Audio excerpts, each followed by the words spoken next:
Hi, everybody. Welcome to PLAIO's webinar. We're going to start in just a few minutes.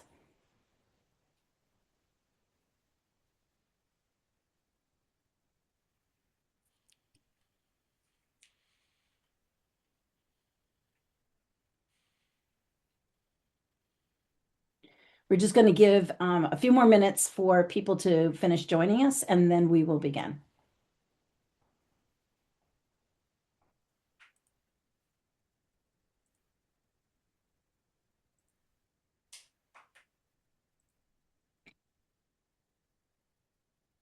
And if you're just joining us, we're just going to give another minute, and then we will begin. We're just giving people a chance to get in here.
See a lot of friends here. Good morning.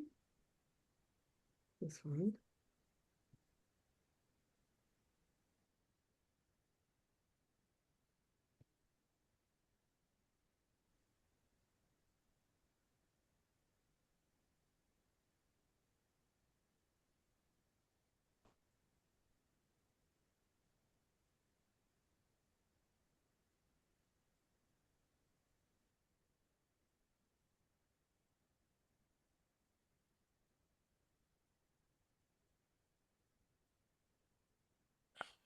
I love the geography lesson we're getting here. It's great. Yes. Oh, all these wonderful Canadians. I could start talking about hockey, but I won't. I'm from North Carolina, so I'm up for it. we're very excited down here. And we're very torn here. Mhm. Well, hello, good morning, good afternoon, good evening to everybody. I am Alan Mandel, one of the editors of our journal, Prior Learning Assessment Inside Out, PLAIO. We are truly excited that you have joined us today for this webinar sponsored by our publication. Thanks for being here. Welcome. We will be recording this event and making it available to everyone who has registered for today's program. Here's a quick historical review. The inaugural issue of our online journal was published in 2012. My longtime colleague Nan Travers and I wanted to find a way to bring together those across the world who have been involved in research, practice, theorizing, and policymaking on the assessment of prior learning. We knew that at that time, there were many decades of practice behind us and an international PLA, PLAR, VPL, and all the other acronyms, a community that was only growing. PLAIO has been our effort, and there have been others too, to extend and deepen our connections with each other and to continue to ask questions about the work we do, why we are doing what we are doing, and what our next steps might be. After 9 regular issues, 3 special issues, and others in process that you will hear about today, we want to continue these efforts. This webinar is one way to do that. At this point in our history, we are very fortunate to have a team of 5 editors: Carl Burkhart, Ruud Duvekot, Susan Forcell, Nan Travers, and me, an associate editor, Amy Giacouli, and a support person, Alexa Kolosides. We are also very, very thankful to a strong advisory board that has helped to guide our work. Their names are on this slide. We are always welcome to have new contributors and new participants. It's part of the spirit of what we've been trying to do. Before turning it over to Ruud Duvekot, we just want to mention that if you have any technical problems during the course of our session, please plop a note in the chat. Our co-editor, Carl Burkhart, will do his best to respond.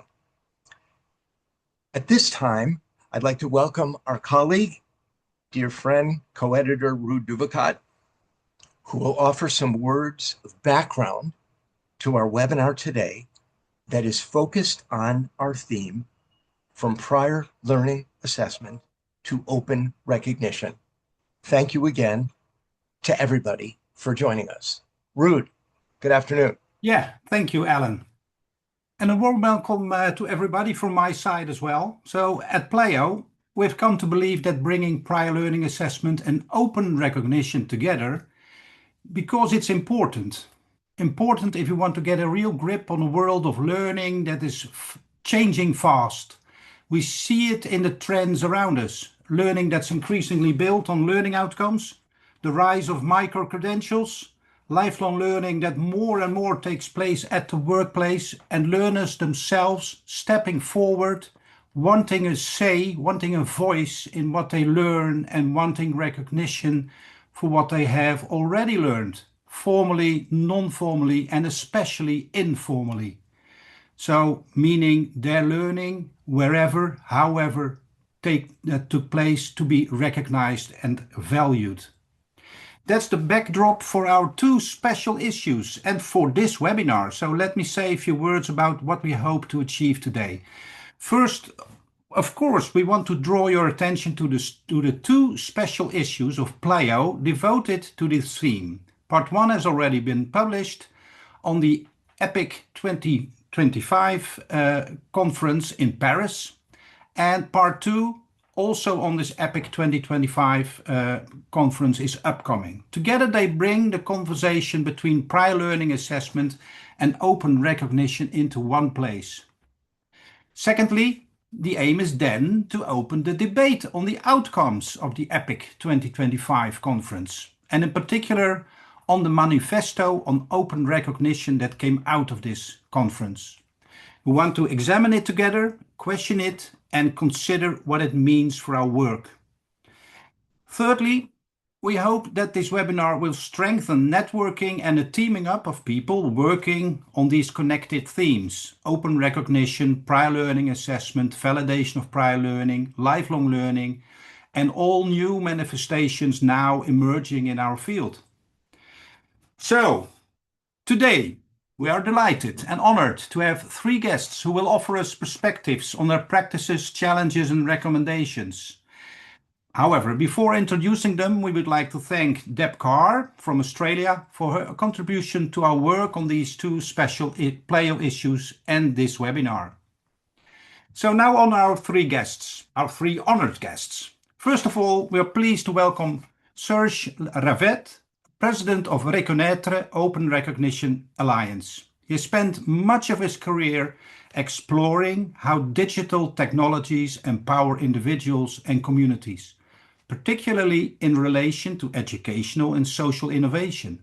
So Serge focuses on the issue of recognition, contributing to e-portfolios, open badges, identity, trust, etc. He co-authored the Bologna Open Recognition Declaration in 2016 and the Paris Declaration on the Equality of Recognitions. And additionally, he co-founded the Reconnaître Open Recognition Alliance, as was instrumental in creating Bit of Trust in 2018, as well as participating in the development of the Open Recognition Community app ORCA. ORCA. Secondly, our second honored guest, we are happy to welcome as well Don Present, who is a multifaceted professional serving as a voluntary advocate for life-wide recognition, an international digital credentialing consultant, and the provider of Canada's leading digital badging platform. He's the former chair of the Manitoba PLA network and currently serves on the board of the Canadian Association for CAPLA. Don co-authored the Bologna Open Recognition Declaration in 2016 and co-founded the Open Recognition Alliance in 2017. He's also an Open Recognition ambassador and a key curator of the EPIC conference at epic.openrecognition.org. Finally, the third honored guest. It's our pleasure to introduce Julie Keane, partner at Community Works Collective. Julie is highly experienced in digital learning platforms, credentialing, and open recognition systems, career development frameworks, and professional learning communities. She has played a key role in significant national and global learning initiatives, contributing to multi-year federal grants and international partnerships across 4 continents, and is dedicated to promoting cultures of innovation and inclusivity in her work. So that's for me all, folks, for the moment. I'll now hand over to Nan to facilitate the keynotes and the debates. Thank you so much, Ruud, and welcome. We've got a fantastic panel here for you. Just to start things off, first of all, I just want to tell folks that the chat should be open, so you should be able to add any kinds of comments or questions. Those will be monitored, and we will pick up on those in a little while. There's the emojis we also, I think, have going. So if you agree with something, you can clap or give a thumbs up or heart or whatever you want to do there. But having a little interaction is a fun thing to have. So welcome, Serge, Don, and Julie. We really appreciate you being here. And I'd like to just start by, we just heard this, the typical bio, but from your own words, I'd like you to each take a minute to just introduce yourself through the lens of open recognition, and just in a sentence or two. So, Julie, why don't we start with you just introducing yourself?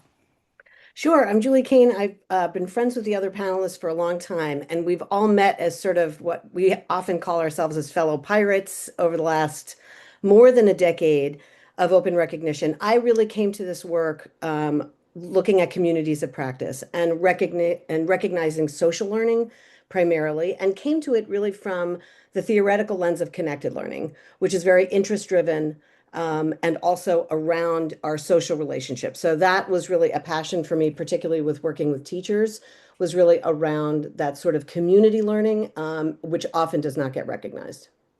Thank you. And Serge? Everything started when I created the Open Institute for E-Learning and discovered the e-portfolio, because I did portfolio before, and then as we're working with technology, I discovered e-portfolio. And then suddenly I got very bored with e-portfolio. I tried to think about an e-portfolio, something a bit more interesting. And then Don came and explained that there was something called open badges. And suddenly, oh, maybe with open badges, I will be able to create my e-portfolio. And didn't work exactly as I wanted. In fact, it's thanks to open badges that the idea of open recognition emerged. But this idea was built partly against the way we were using open badges. So I think that will be part of the conversation we will have. Fantastic. And Don? So sadly, my honeymoon was at Serge's second ePortfolio conference, but I'm still married. And as Serge says, we've been doubling down on open recognition since, badges were brought in 2012, since about 2016 with the Bologna Open Recognition Declaration. And I think what's most important for me in that is that idea of getting a sense of your personal worth, your sort of self-empowerment, being able to sort of say what you know and can do, and make that assertion and do it for others. And just to pick up on Julie's metaphor, to be able to sail your own ship or ship with others, pirate ships or otherwise. Good pirates, nice. Yeah, right. Good pirates. That's right. Fantastic. Okay, well, let's dig into this. There's a lot of people on here who may not be familiar with your work and really might have that question is, what do we mean by open recognition? So if you could, address what we mean by that and why does it matter? And in what ways is it representing a departure from the ways that we've traditionally thought about recognizing learning and achievement? And Serge, why don't we start with you? Yes, and for that, I'll share a presentation. It will be a very, very short presentation. Can you see it? Yeah. Yes, absolutely. Yes. Okay. So it will be about open recognition and standards. And people, when we told people that we're going to develop a standard on open recognition in 2014, they said, "What? Open recognition standard?" It's kind of a oxymoron. But no, it was very interesting. In 2024, at Epic 2024, we announced that we'll be working on a standard. And in 2025, we invited people to review the standard that was created in France by AFNOR, which is a French member of the ISO, International Standardization Organization. And then this standard now has been published in April. And how did this idea of open recognition emerge? What you see here is what I call the space of recognition, the plane of recognition, where we analyzed the practices of recognition with open badges. And what we discovered is many of the practices were in the lower left quadrant, were about conformance. And this is where you will see most of what people call micro-credentials today. And what we did with the standard, we started from that, but we made a shift. And we looked at recognition from different modalities of recognition, that is, can be informal, semi-formal, or formal recognition, and different contexts of recognition. It could be micro, between individual, meso, or macro at the social level. So this is what we see now is a matrix that was used to work on the standard on open recognition. And to think about these different modalities of recognition and different contexts is a way to be able to really open recognition. And that led to what? In terms of action, we use different verbs, of action verbs, to describe this recognition. For the informal, it's more about value, approve, appreciate. Semi-formal, validate, endorse, attest. And formal, more about certify, license, accredit, or habilitate. Okay, that could be, we could move some of the verbs from one column to the next, but basically we have different modalities of recognition and different verbs to support them. More important is about quality indicators. Because when we think about quality in recognition, we always think in terms of the formal quality indicators. But there are quality indicators for informal and semi-formal. For the informal, quality indicators are about reciprocity, authenticity, consistency of patterns. Semi-formal is more about clear criteria, participatory design, and formal more about legal validity, accountability.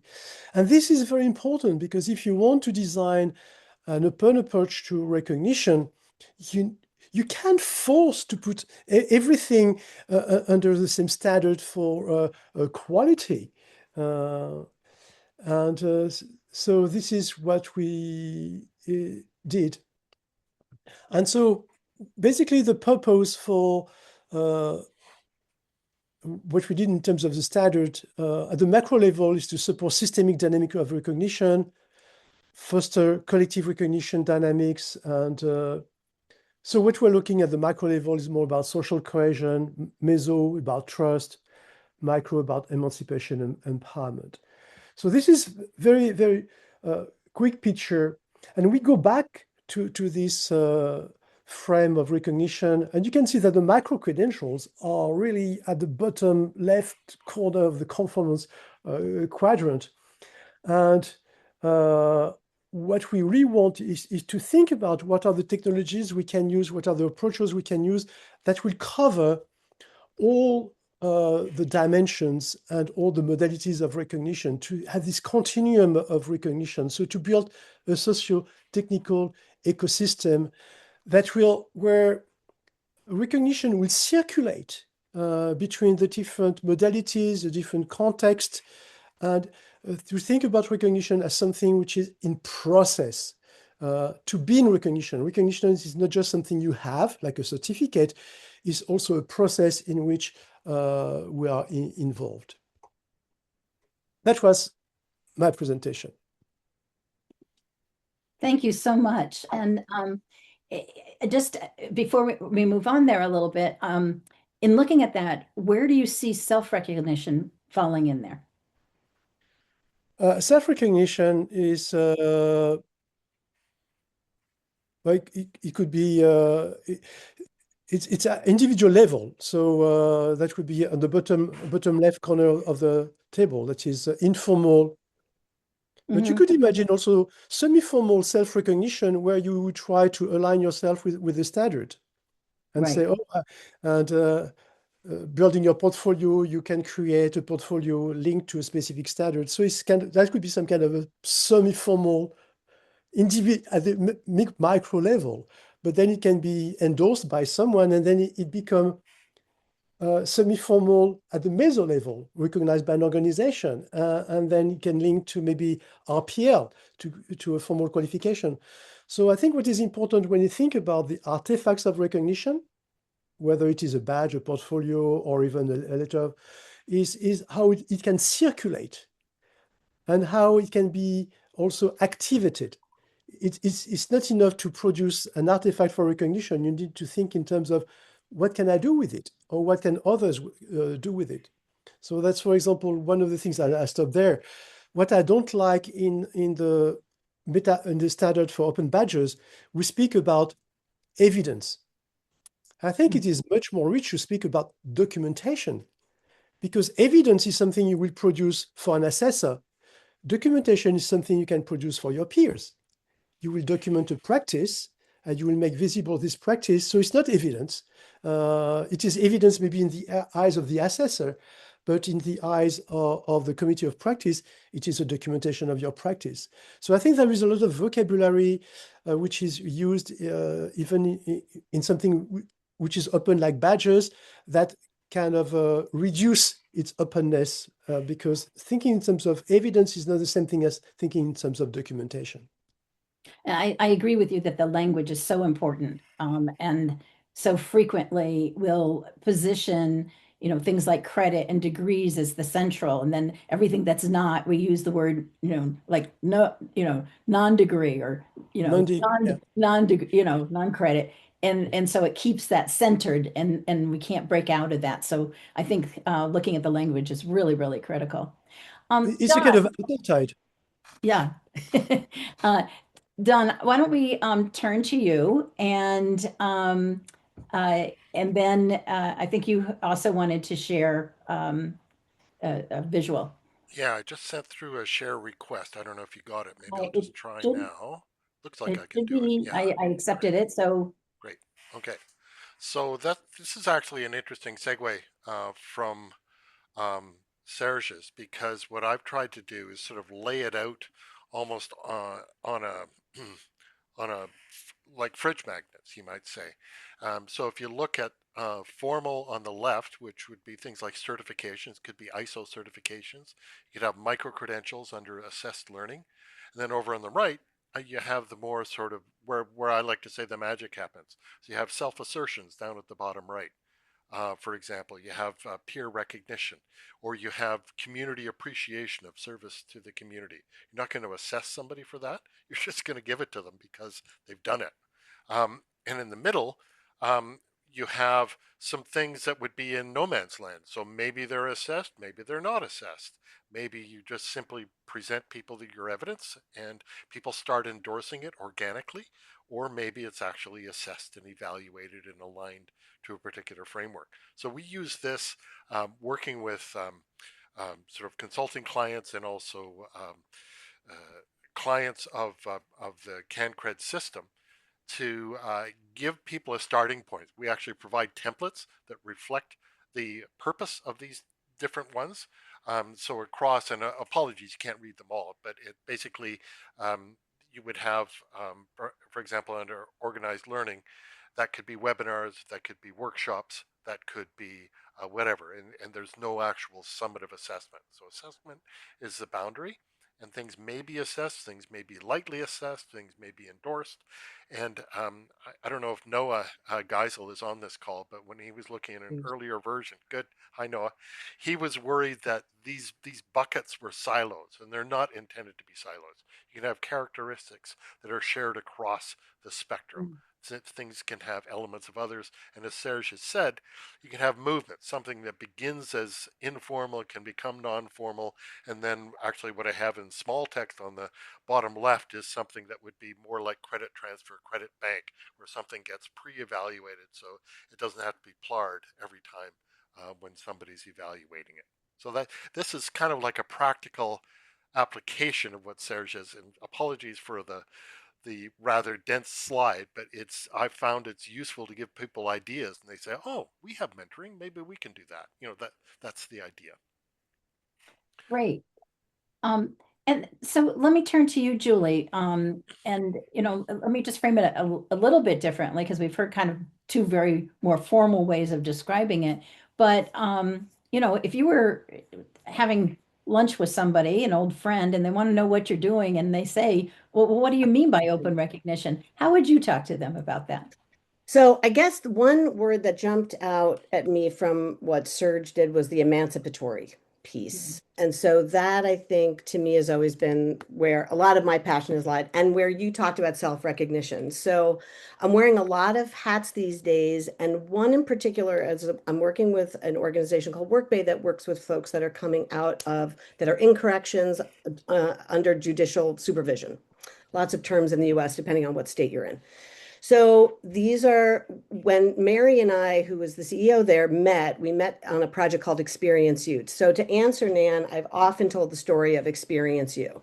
So Experience U was a lot about how do you take all of these sort of what we have been calling non-formal, informal, and translate them, because it has driven me crazy that we're in an either or always. I have often used Serge's that plane to show the movement between these quadrants.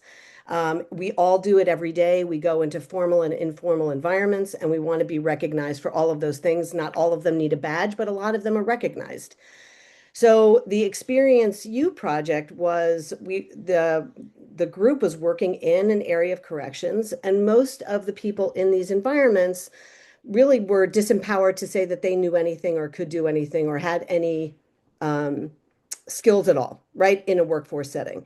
So folks did a lot of labor-intensive work about, okay, let's think about your learning story and what that sort of storytelling piece, not always everyone feels empowered to do. So the idea was, how do you capture these stories to the extent that people want to share them? And then how do you go from an informal setting into a storytelling setting and maybe into a formal setting where that story all of a sudden might be then kind of translated into a credential, a skill, a resume.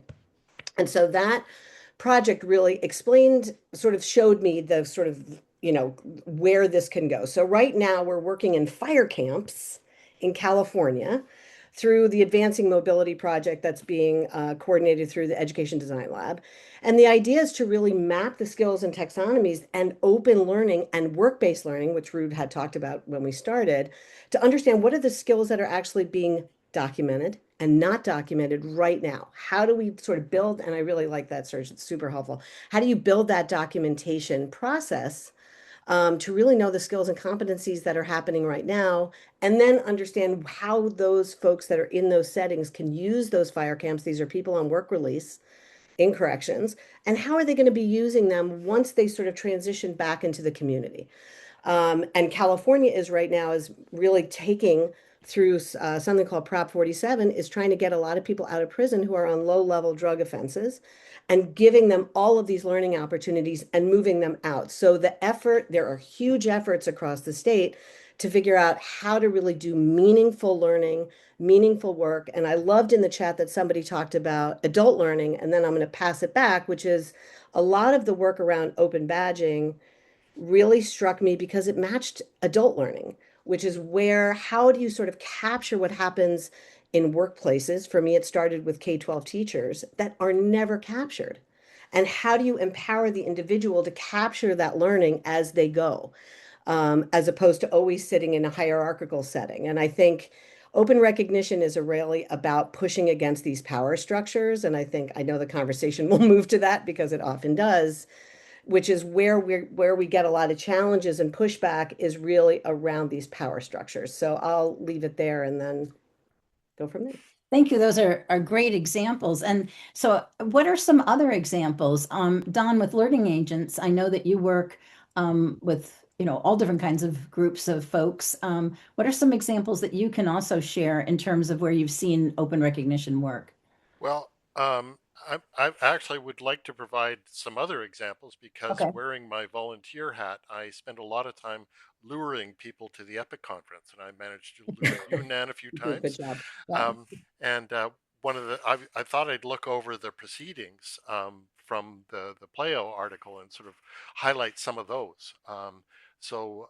There's Marta Callis, the recognition you can bank on. That's a self-accreditation solution for independent trainers in the UK, but her most recent project is called Recognition You Can Bank On to validate the skills and trustworthiness of South African micro entrepreneurs seeking loans and support for building their businesses. So she's basically set up an ecosystem where people will validate that this person can be trusted with a loan, etc.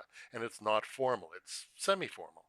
Um, Jeremy McQuigg, who's actually on the CAPLA board and has come to several epics, has what he calls recognition without permission. He's on a mission to make learning in the flow of work visible, and he's set up a whole ecosystem for doing that, and it's based on human trust. This contribution, that's he talks about work-based learning, but work can just be a contribution in a community.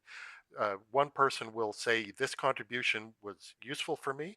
Another person will say this contribution aligns to this standard or this framework in this way. So again, it's a more organic approach.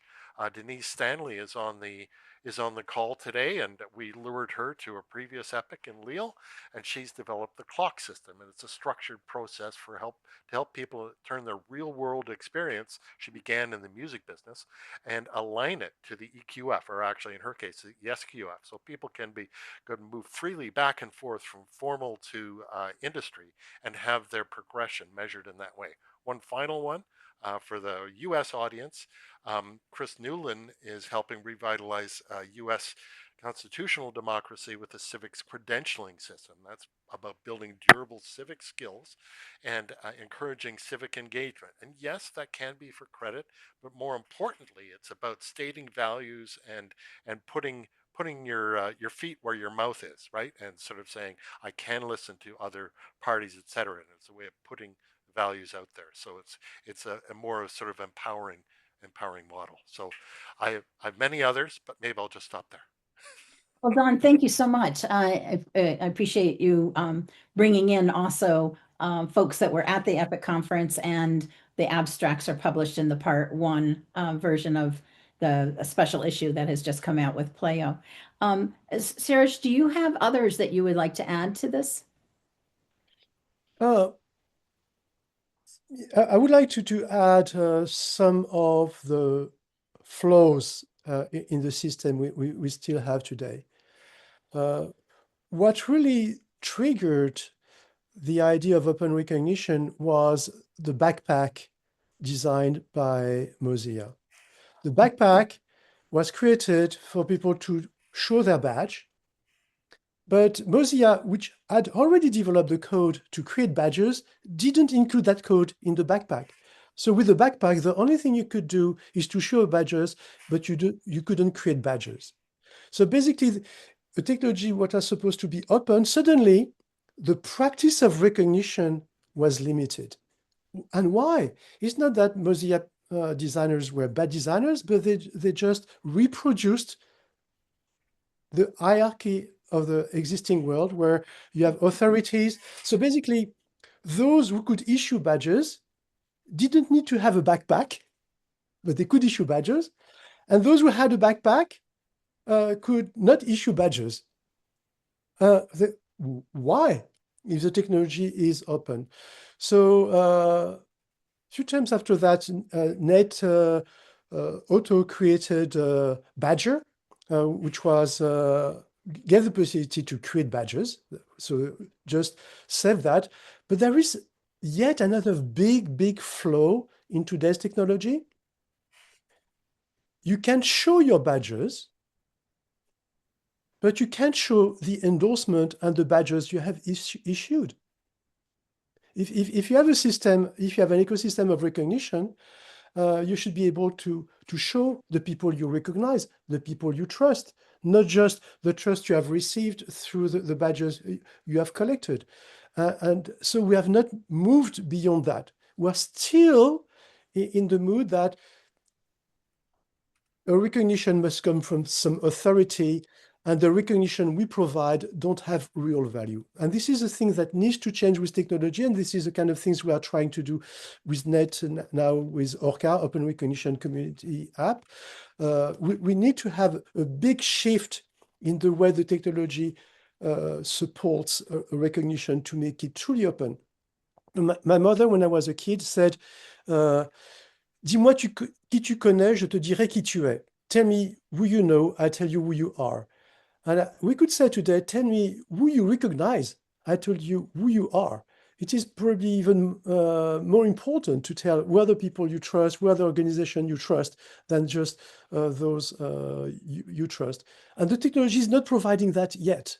And I think this is a real pity, and we need to have this next step to have a real ecosystem where we are on a par in the recognition process, not just being recognized, but also having the possibility to recognize others and make this recognition of others visible and actionable. Mhm. And what you're bringing up in terms of is really what's getting into the way of sort of a broader adoption.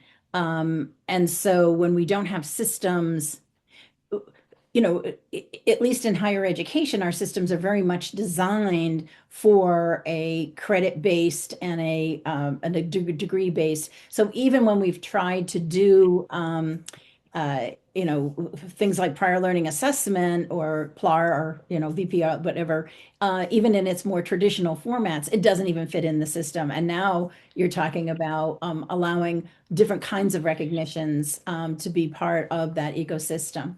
I see Don has raised his hand, so I'm going to let him jump in.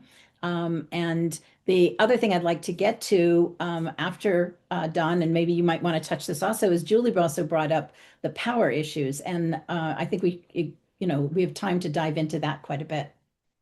So go right Yeah, ahead. this was an example that I sort of stumbled on late last year, and this is somebody who does recognition in the workplace. She's actually a very highly paid speaker, but she basically talks about recognition in the workplace, seeing other people actually do stuff and appreciating them, and how that leads to better mental health, better retention, etc.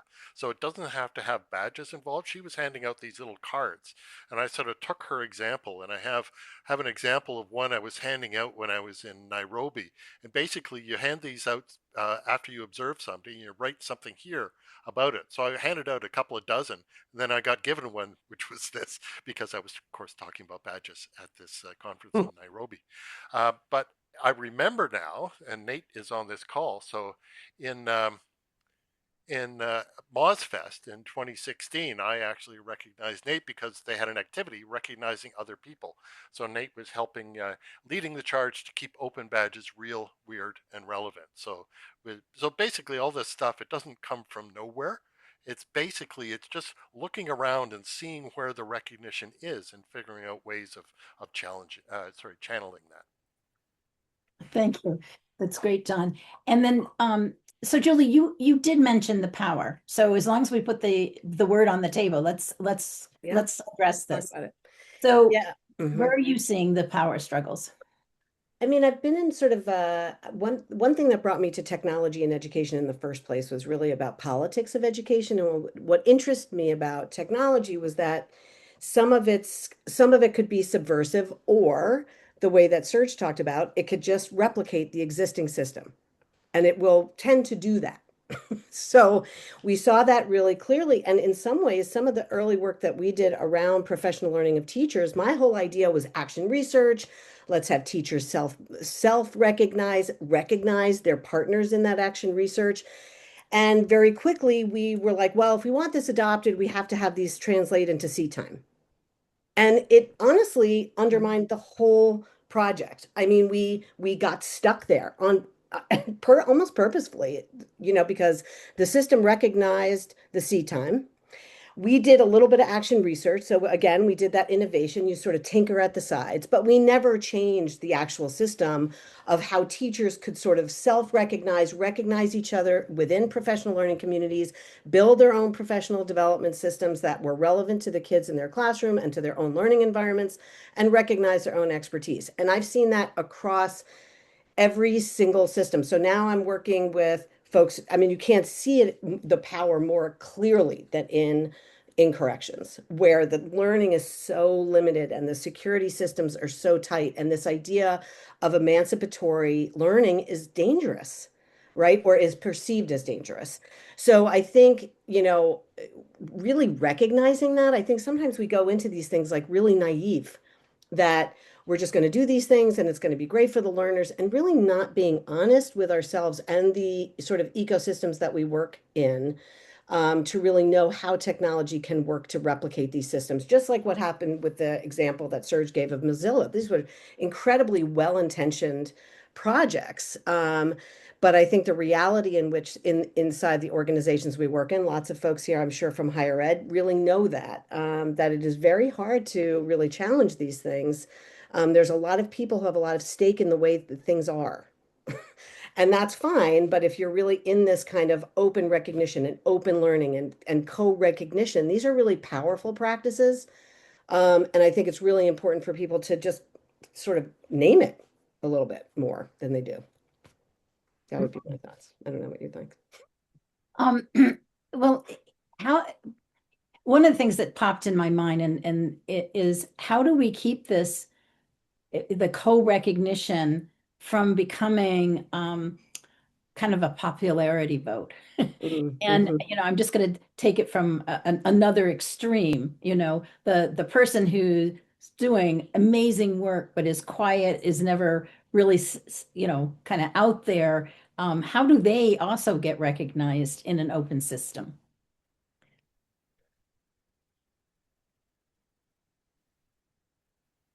Serge, Don? People sitting on the outside, so basically trying to be inclusive with Mhm. them. How do they do it themselves? I think typically you're going to need people who help them, and actually somebody who's not in this conference, which who probably deserves to be, is the people who used to be CIBC, not the bank, that are now Tempta in France, and they basically work on what they call population défavorisée, unfavored populations, people not in employment.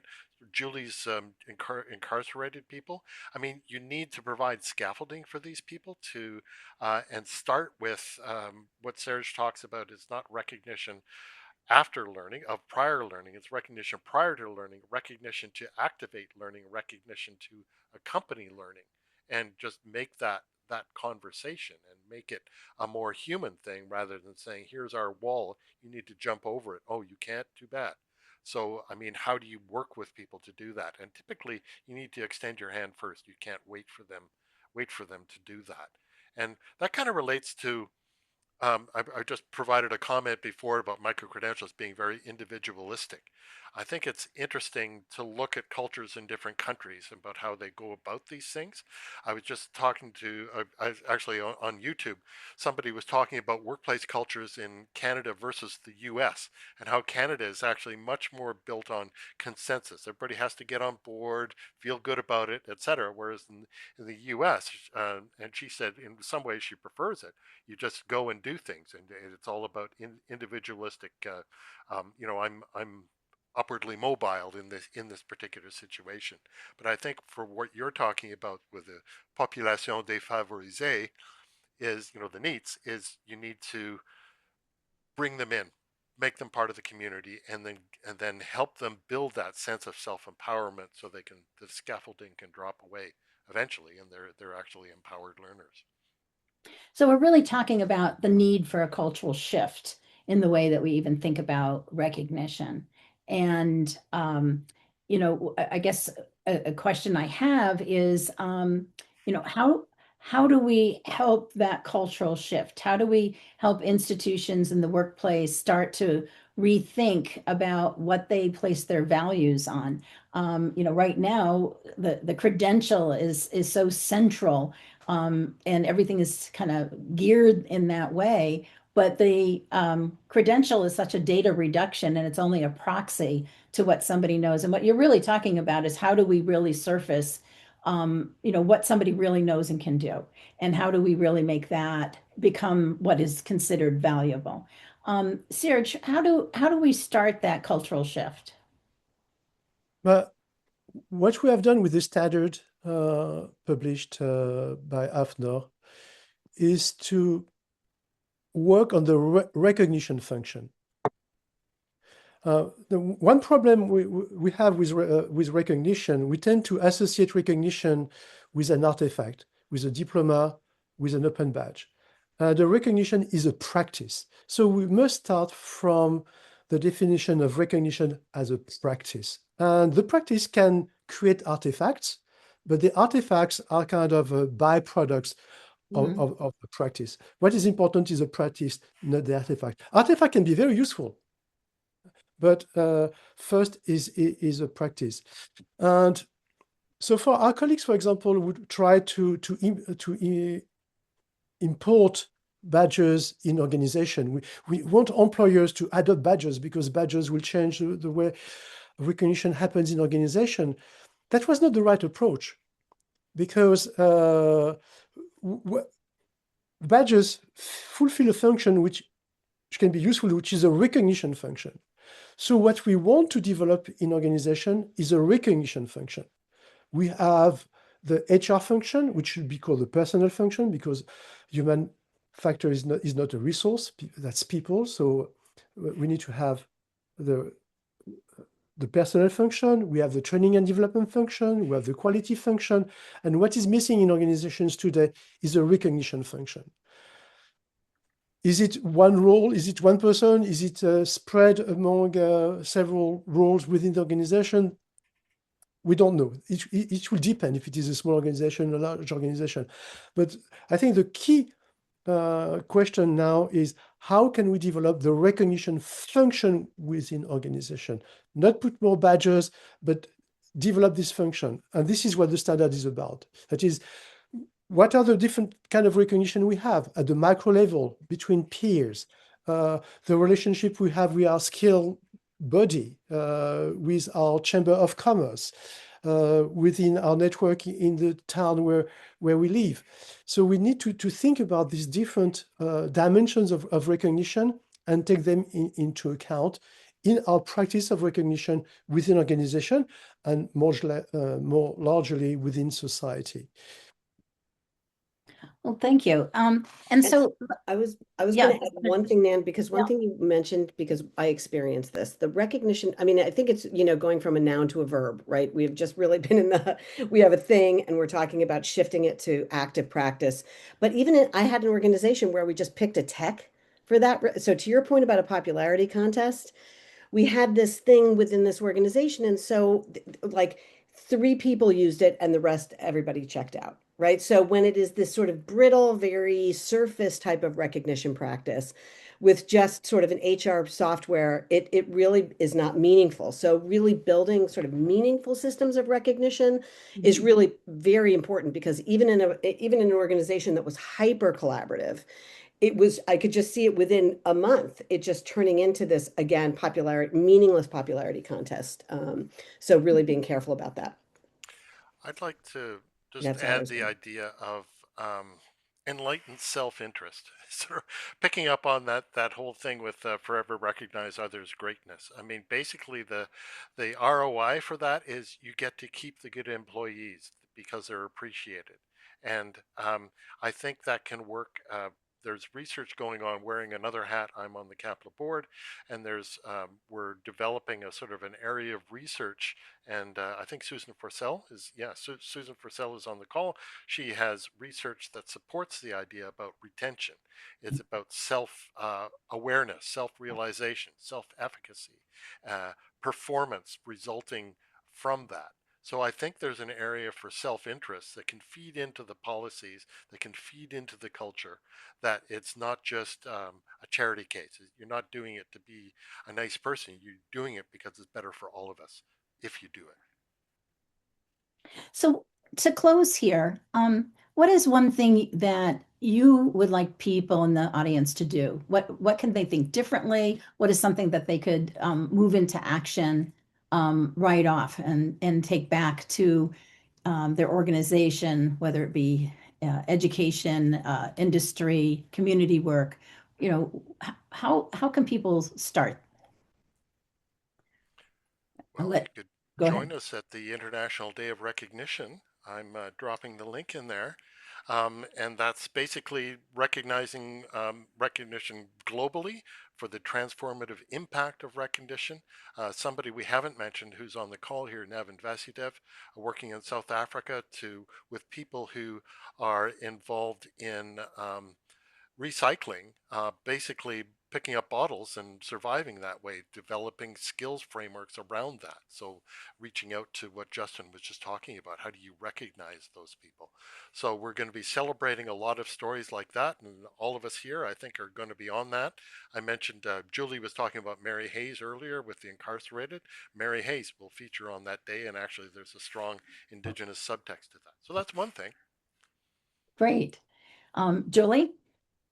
I'm going to also put a link in the chat. We do have a monthly call. So this is a global community. We try to flip every month. So it's the first Tuesday of every month, and we flip from 10 a.m. to 4 p.m. to sort of handle our international. We have a strong contingent from the East, especially in Australia. So we try to acknowledge that.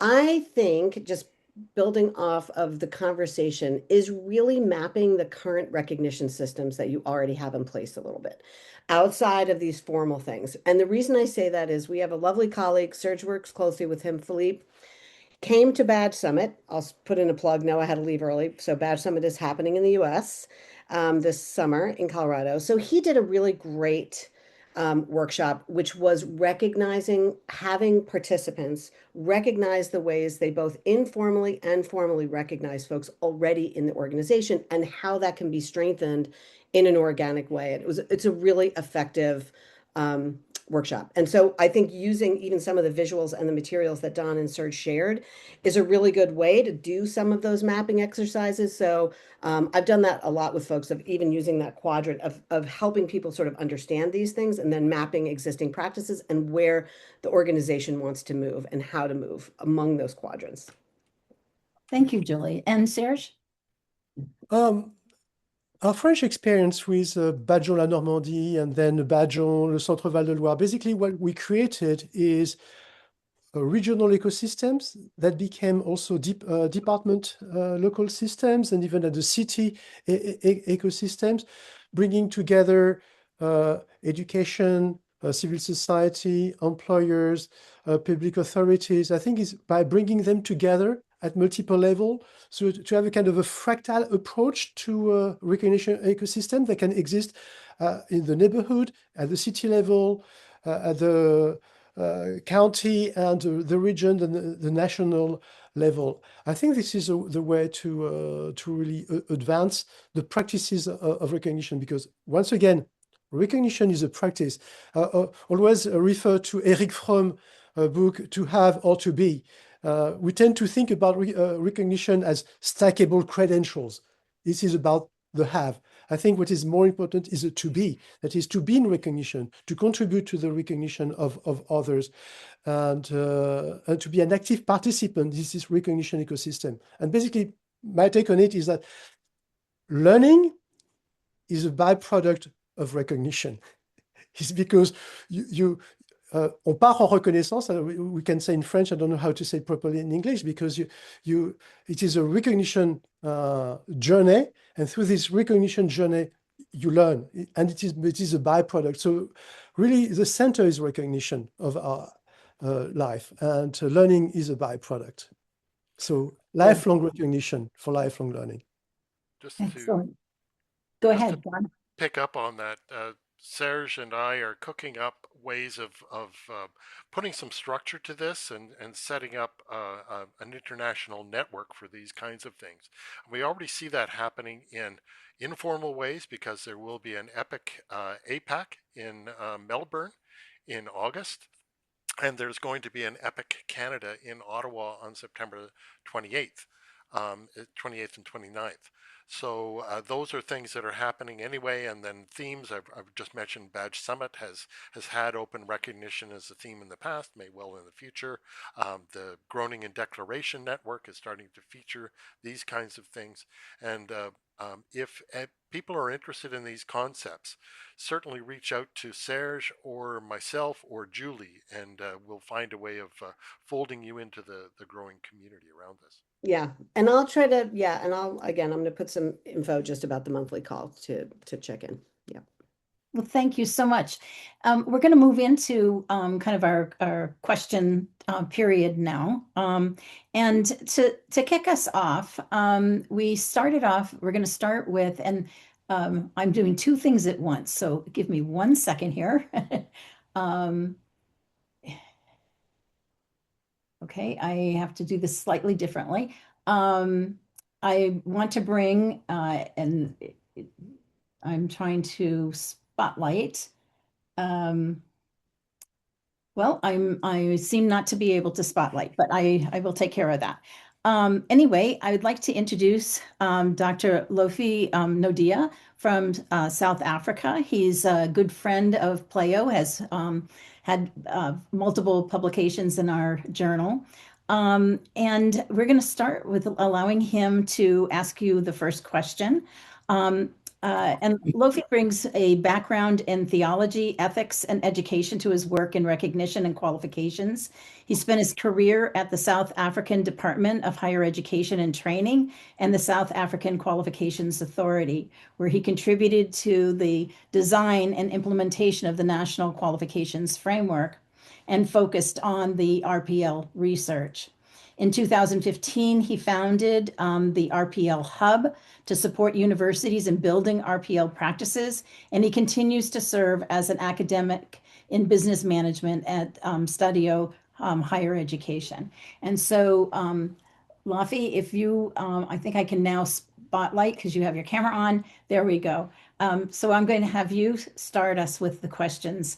For everybody else, please put your questions or comments in the chat, and we will address them shortly. Thank you for the introduction, and also to participate in this forum. It's really a privilege. My view on RPL is that it is an activist of education, meaning shifting boundaries, broadening insight, initiating innovation, and I think this is exactly the case with the notion of open recognition. I want to ask a question, and hopefully it is provocative enough, but I base it on two examples. You know, in South Africa, we understand RPL as a process of mediation, which means that in theory, an interaction between workplace knowledge, personal knowledge, formal knowledge should be facilitated using an RPL process. But in practice, it does not work always like this. And I'm going to use two examples, two extreme examples, and build my question on this. At a state-owned enterprise, and I won't say which one, a staff member applied for a higher level post for which any bachelor's degree was the requirement. Now, they called me in to try and facilitate the whole process as they did not agree with the employee. The employee went through an RPL process, and based on vast experience and knowledge on high level, which include managerial and strategic involvement, conceptually was more advanced than what a bachelor degree could ever contribute. And therefore the RPL assessment indicated that she would be exempted from the bachelor and allowed into a postgraduate diploma, after which she was also successful in completing the master's degree cum laude. Now the problem that has arisen was that the HR manager did not recognize the RPL process and the master's qualification for that matter, and insisted that the employee must complete a bachelor's degree before she could be considered for the position. On my question how the bachelor's degree could prepare the employee better for the new position, she could not answer it, and repeated that the rule is that she must hold a bachelor's degree. And this shows how qualifications and even the national qualifications framework could be used to terrorize employees.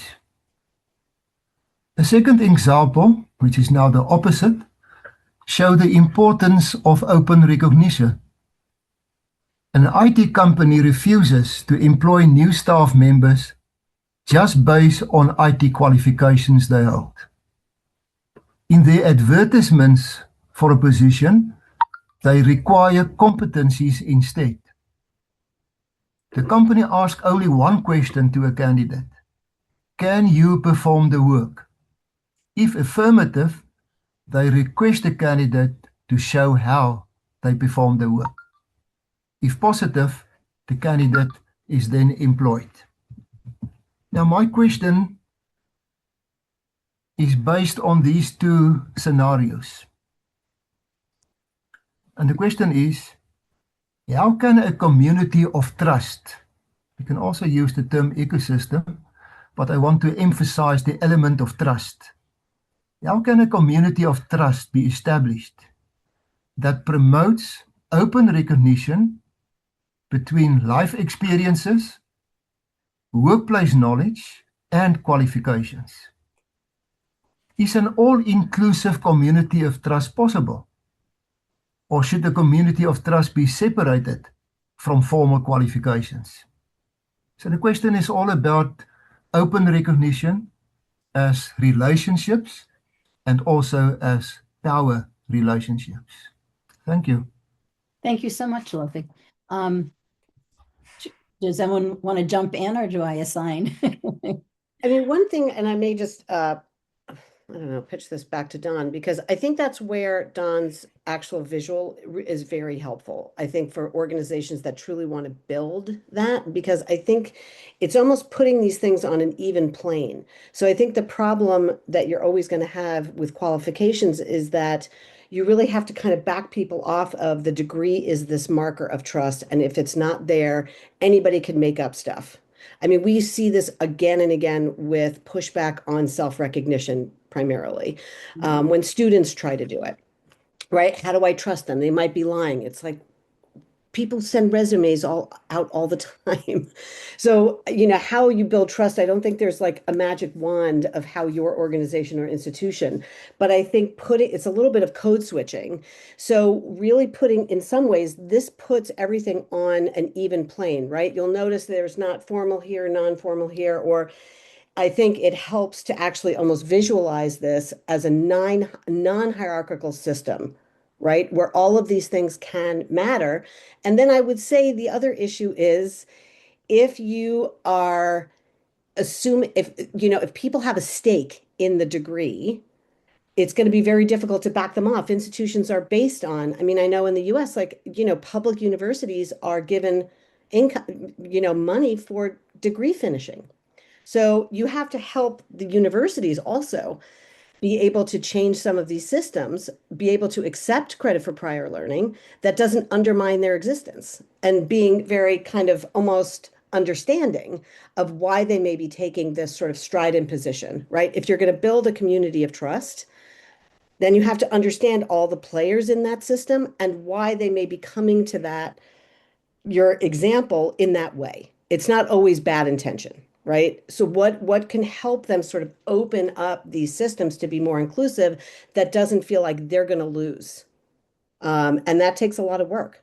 But again, I think like getting people off this hierarchical system of formal to informal is at least part of the work, I think. Mm. I don't know, Don, what you think, but yeah, and Um, Serge. Go I ahead, have Don. I have a couple of thoughts about that. I mean, one of the things that occurs to me is that what's being described is fairly formal recruitment process where you put out the call, all these resumes come in, you filter them out, you start interview, you start the interviewing, and you have what's required in there. And actually, in Canada at least, most of our economy is made up of small to medium sized entrepreneurs, and either they dust off some job ad that they had 10 years ago and just drop it in there, or they go to their best worker and say, "Do you know anybody?" Right. So basically, and that's essentially a circle of trust because that person will not nominate somebody who's an idiot. It's basically because their reputation is somewhat staked on that. So I think those kinds of things there. And then if you're thinking about a formal qualification, the formal qualification. So let's say you're a registered occupational therapist. That's great, but how are you working with First Nations communities? And what kind of recognition do you have for doing that? Well, there's nothing in the current school of occupational therapy that has anything about that, and that's why BC Campus, who's an early innovator in this space under David Porter, they were basically developing badges that would say, occupational therapist can or health professional has worked with First Nations communities, endorsed by these First Nations communities. So that concept of endorsement is also a sort of a way of layering on semi-formal and informal layers to what maybe began as a very formal credential. So a couple of examples. Serge, do you want to add to that? Yes, well, I can go back to the initial. Well, I can show, yes. For example, we're working on a recognition practice occupational framework, and what we can say, my response to Luffy is that the first example given, obviously the person is not yet competent. I don't say the person is incompetent to hire people, but this person is not yet competent in the job. And so there is a need to develop the recognition function in this organization. This is what we are trying to formalize with the framework we have developed. So we have a competency framework which is under development that was used to create the framework used by the French standard on open recognition. So yes, I think this is a change of culture we need to bring into our organization. Then we need to think differently and practice differently recognition. Well, thank you so. Oh, Go right ahead. sorry, I wanted to call out something Susan said in the chat too, because in some ways this people have to also practice politics. I mean, not everybody, but somebody has to, because the ways in which funding. So for example, this is happening in the States too, right? Of not bringing in foreign students, right? So this is really capping institutes of higher ed at the knees financially. And so they are trying to do better jobs at recognition of prior learning to open their net wider and get other learners into the organization. Yet there's also lack of funding for those very systems. So to me, there's a little bit of advocacy that has to be done too, that these languages, and I think the documents that Serge is developing really do help with that language too, because I think it's really important. And I think that's happened at Epic, where we've had a lot of folks from ministries really in the conversation as well. So I would advocate for that to a certain degree. Great. So at this point, I'm going to turn it to my colleagues, Carl and Amy, who are been monitoring the chat and seeing if there are other questions or comments that they would like to bring into this. Carl and Amy. Sure. Hi, everyone. So let's just start with one of the first questions in the chat. And this was from Naveen. I wonder to what extent the concept of and philosophy of open recognition translates meaningfully across languages and cultures. What are your thoughts on that? And this could be for anyone on the panel. I didn't notice in the chat that I was just replying to the panel earlier, as I did reply, I thought, to him, but what I replied back then was that it's true that open recognition is not pervasive. It tends to be practiced in a very contextual way, and I think what you need to do is work on your context and then work out from there, and then work on the fungibility from out there. So Navin is experimenting with recognizing. I mentioned the people who are picking up bottles for a living in Pretoria. I think just finding ways of developing credibility of those people in Pretoria to begin with is a great place to start, and then to think about other ways of making that happen. But I think you can point to universal concepts. Basically, think global, act local. Point to the universal concept, and then work on where you can actually make that difference initially with the levers that you have at the time. That's my reply. And I would just So- add oh, sorry, Serge, go ahead. No, there will be an event on the 19th of October, just before the DN conference in Cape Town, and the title of the event is Decolonizing Recognition. And I think recognition, there are different kind of colonization. The most obvious is the colonization of the informal by the formal. We want to formalize everything. And then basically we are killing life, because once it is formalized, when it is reified, it doesn't change. And often the formal is a formalization of an informal that came before. And as you mentioned, South Africa, I have in mind an article I read a long time ago, which was a criticism of RPL from a South African author, who said, the problem with RPL is that the person practicing RPL doesn't learn anything. or we don't recognize that this person has learned something.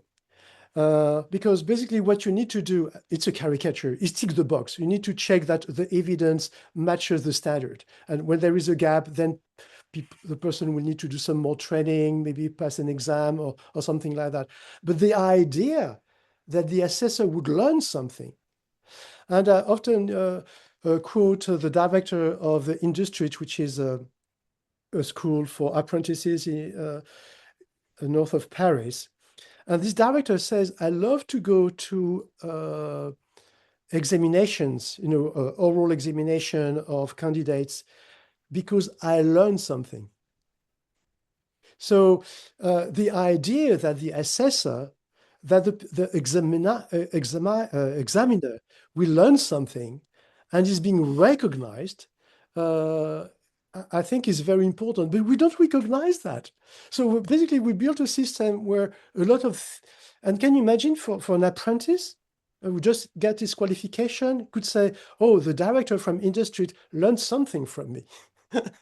That would add something to, and so I think we live in a system where basically it's about alignment to standards. It's about conformance. But the idea that, and I love the approach that the Open University of the UK has, where you can create your own diploma. Mm-hmm. Why? And I think one approach we could develop in the future, instead of aligning someone to an existing diploma, we have in Europe the European qualification framework with 8 levels. We could say, okay, this is what you have done, your experience, your practice is at level 6 or 7 or even 8. And this is a title you have.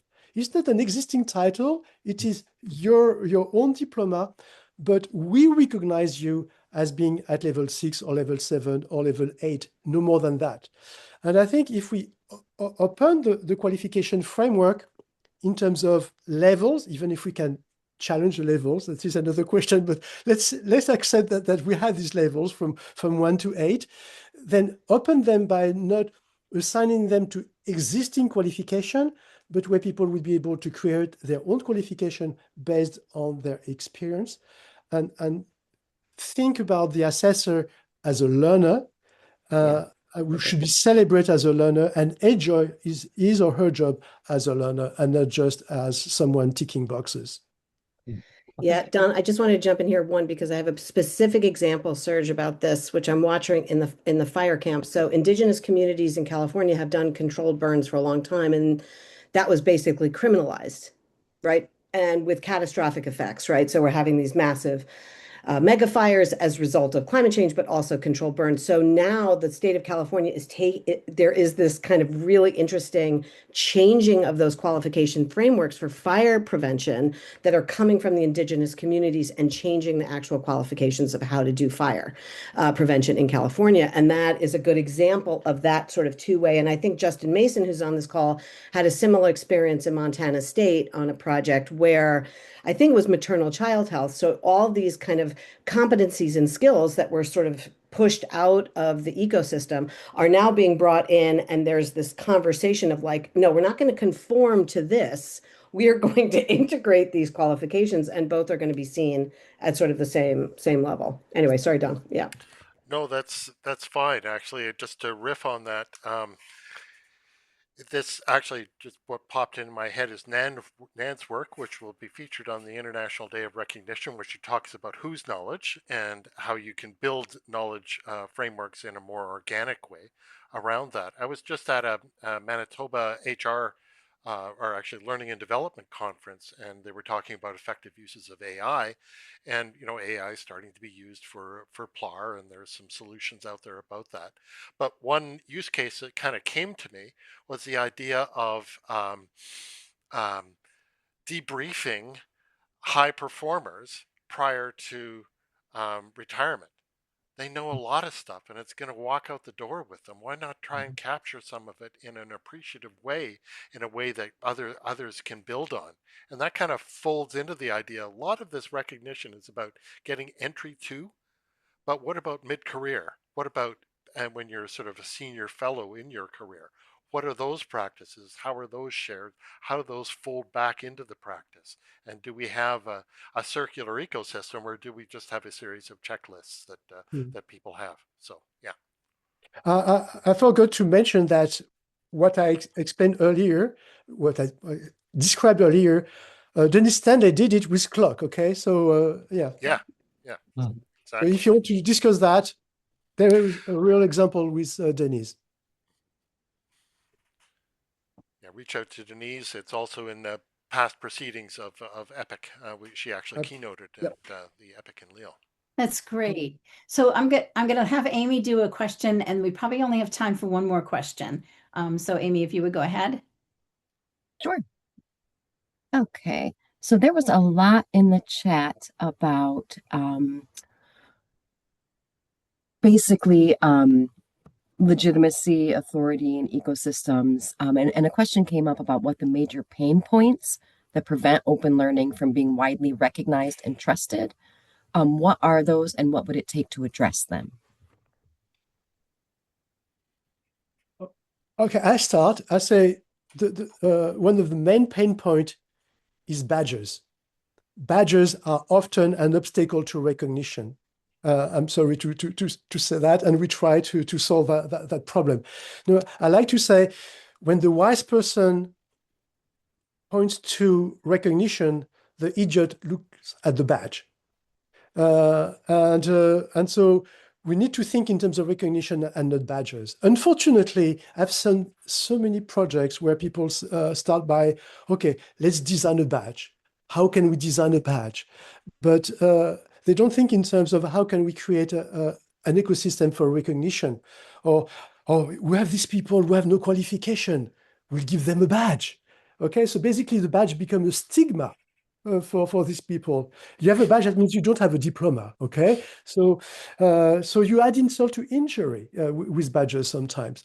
So I would love that badges were not an obstacle anymore, and also the process and is so complicated to download the thing. We need to have something. As I said, I would like a badge that is as easy to get as when I sign a petition on Avaz or change.org. Okay, it should be as easy as that. Maybe you need to have a process if you need to provide more evidence, conversation with an assessor, all that.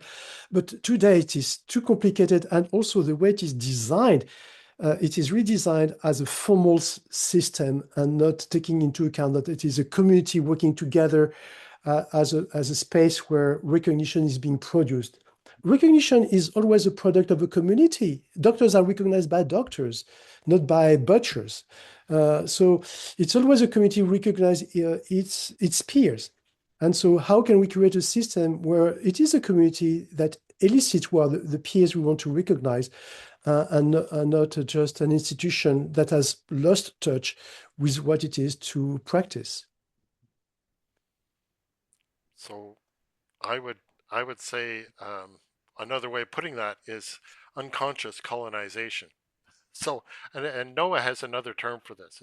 Basically saying applying old thinking on the new concept, and so you end up reinventing it as the old thing. You know, you paving the cow path, or paving the stairway to the stars, you might say. Um, I would say that in general, pain points is the difficulty of scaling authenticity, because there's a reason diplomas and degrees are used. It's because they're easy to count. They're easy to sort of point at and say, well, they must have done something. So that's what they need to get in.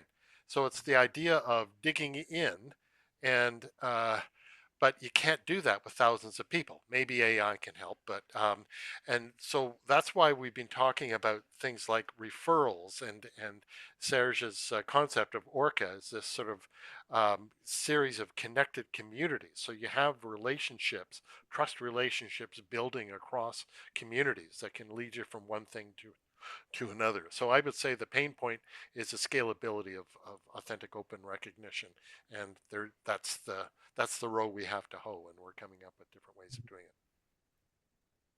Yeah, I would just sort of build on it in two ways. One, I agree with Serge that a lot of the issue has been the tech. I have been amazed at our inability to learn from social media technologies.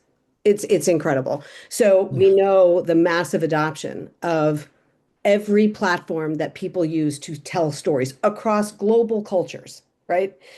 TikTok, Instagram, right? Easy ways to tell your story, to show your knowledge. And yet, badging technologies, again, you know, hopefully Orca, other technologies like that are really going to crack that. Because to me, if there's any hope for it, will be, again, I think it's going to be in that sort of self-recognition, the ways in which people tell stories. The next thing is like stop pretending the world is a different way. So I just transitioned from a long-time job into a new job. And how did I get my new gigs? Badges? Nope. Resumes? Nope. People. Who I knew. Correct. And who knew me. So, you know, we can decide that the world is a different place. So the problem with nepotism is it's exclusive, right? It tends to fossilize privilege. So in some ways, inclusive nepotism, right? So that idea of what Serge and Nate and Don, you know, this idea of like these concentric circles of recognition can make those circles much wider. But we just have to acknowledge that that's really how a lot of systems work. And if we want to change them, we have to really acknowledge that as opposed to pretending that they're different. I think Go ahead. I think one of the key issue is trust. we need to rebuild trust. And the problem is we are developing a technology which is based on distrust. What we call trust technologies, in fact, are distrust technologies. They are misnomers. And so the idea that now you have a verifiable claim, okay, it has been signed, so you can trust it. But what about social trust? How if you have 100 people who trust you and people who are whose right qualification who are part of your network, so if you can have a holistic view of the individual and not just this thing because it has a digital, a cryptographic signature on it. So the technology we're building is a technology of distrust. Verifiable claims are distrust technology. Let's stop calling them trust technologies. Trust technologies, trust is between people, okay? So you need to see the links between people. Friend of a friend was a trust technology. It was a very simple technology, but it worked. So tell me who are your friends. Tell me who you trust. Tell me the people who trust you and what is their position. But no, it's all about verifiable claim. It's about cryptographic signature. We have the solution. No, the solution is to establish trust. And the problem is, when there is a problem with trust, the solution to trust is trust. It's not by building some kind of artifact that will compensate, because then it diminishes even less trust and the need for trust. So I think, yes, let's build trust relationship and stop believing in distrust technology, which is a real name. Thank you so much for that, Serge. And just very quickly, we have a slide here just to reemphasize the resources that Serge and Don and Julie have brought up to learn more. And if you go to openrecognition.org, you can get to all of these. And also, if you go to the EPIC conference website, there is then a link that you can get over to Open Recognition. So please dig into these. And then I'm going to turn this over to Susan to give us a closing. Thank you very much. I don't even know how to close this. I always look forward to these discussions, these conversations, and wow, was today's ever rich with the guest speakers, with the topic, with the chat, and the ability to share this collective insight, to see open recognition from different people's perspectives, and to grow our individual understanding so that we can better and more holistically support open recognition. Just exceptional.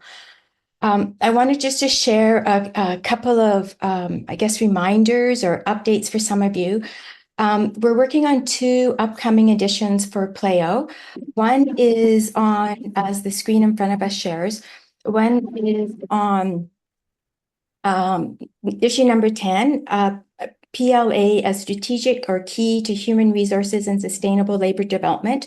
We'll be doing our call out for contributions in October. And then in early 2027, we'll be doing a call out for our next edition after that, which is Indigenous Knowledges as Sources of Prior Learning Assessment. And I'm very excited about that. Specifically, we really touched on a lot of this today, and our efforts to recognize Indigenous knowledges as significant sources of knowledge, and that they deserve a rightful place, not just in our academies, but in our work and in our communities. And as one Indigenous person shared with me just last week, when we were doing some RPL work in their community, he said, this work is giving them back confidence, self-worth, pride, and optimism moving forward. So I'm really looking forward to our work on that. And lastly, I want to leave us with some words from Margaret Mead. And some of you may know exactly what I'm about to share. But she shared these words that often comes to mind whenever I'm working with PLAIO. And that's where she says, never doubt that a small group of thoughtful, committed citizens can change the world. Indeed, it's the only thing that ever has. And I think today, with this passion, with this engagement, with this insight, it's a really good example as how individuals coming together can change the world. Thank you. Thank you, everybody. And that concludes our webinar for today. And then we will have an email that will go out to all of you so that you can link into the recording and be able to share that also with your colleagues. So thank you so much. We really appreciate your time today. And Thanks, everybody. Thanks, Bye everyone. Bye, everybody. bye. Bye.